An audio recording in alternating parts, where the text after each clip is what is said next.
ako, kagaling ko na ng 7-Eleven, pati Alphamart. Binili ako yung mga gusto niya, mga kapatid ko. Ay nako, pagka may pera talaga, may pera, swerte nga, thank you Lord. Hindi ko alam talaga anong bibili ko. Ang daming nakalagay doon, hindi mo na alam kung ano na lang bibilin mo. Lahat gusto mo, pero parang hindi na alam mo bibilin mo. Ano yung gano'n? Tapos hindi ka na makapag-design. At sabi mo na, ay hindi ka na lang bibili kasi, alam mo, hindi ka makapag-design anong gusto mo bilhin noon doon. Like, patahik. So, yun lang. So I just miss everything. Like, honestly, nagre-relax yung mga memories na nangyayari dati. Na parang nagre-relax sa mind ko ulit. Ba yan?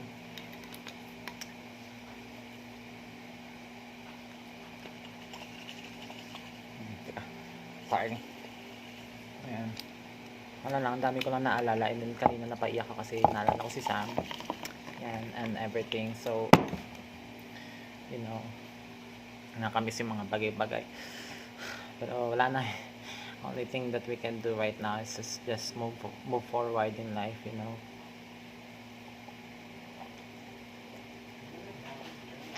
And try to just enjoy that, you know. But it's hard to just let go of the past, you know. So, wait, natawag si Johnny. Hanapin ko si Mark.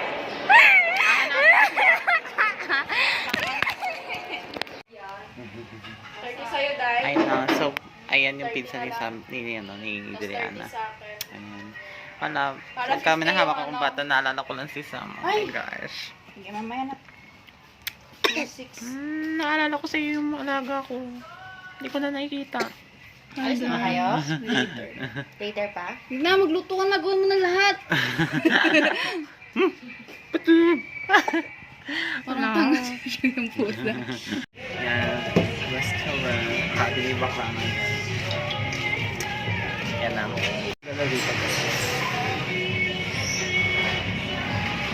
So,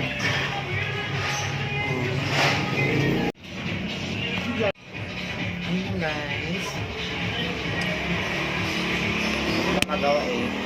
So, nagka-cream skin din ako ng milk tea kasi ilang araw na sinasabi sa kanya. Medyo. Nagka-creams na kasi ako. So, walang kinain. Wala po yung isa eh.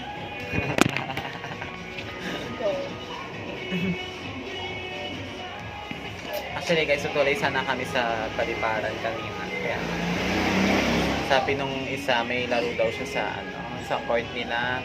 So, kasi pag pumunta kami, baka, diba, ma-disturb or what. Kaya di na kami tumuloy. Napagpasya na namin mag-duty dito sa Queens Road. So, ayun na. Next time na lang kapag wala siyang agenda kasi mahirap na eh. Diba, baka sabihin nga, didiktahan siya. Ayan na, dumating ng aming order. Yan. Papasok lang ulit natin ito kasi aesthetic tayo. Aesthetic tayo, picture lang tayo for tapos babalik natin. Yes. Nandito ako sa bahay ni Juliana and minantay ko na siya mag-init ng sabaw na kakainin namin. Then, yung milk tea na isasabi na rin ako sa pag-inom. And, you know, I thought I'm very nervous, you know, sobrang daming gagawin. Ay, gawa pala. So, ayun lang. Saan ko nilagay yung cellphone ko, ate? I don't know. You just go anywhere. You know. Ay, baka nasa... Nasa labas. Ay, baka nasa luto. Baka nasa sulutan. So, ayun lang. So, there's so many things that going to happen in Monday. So, magre-report din kami and then sa e-app. Also sa Fast and Trends, ang bagong subject ngayon, second sem. And work immersion, kailangan paghandaan namin kasi you know, mangyayari na yun by April or March, by February, March. And by May, baka yun na yung graduation. So, yun lang. And also yung prom pala, so niniisip ko kung sasali ako ng prom this year kasi I'm not really quite sure kasi nga short budget din and wala din ako kasama kasi yung mga kaibigan ko hindi sasama kasi walang pera. So, nagkakain din ng field trip na nakaraan. Wala din mag-isa, ayaw ko na ulit maging mapag-isa ulit pag sa prom. And ayun lang, yes, sobrang gabi na, and then kailangan din ako siya na magpagabay kasi ang dami ko nang gagawin, and nakahanapin ako nila Elisa.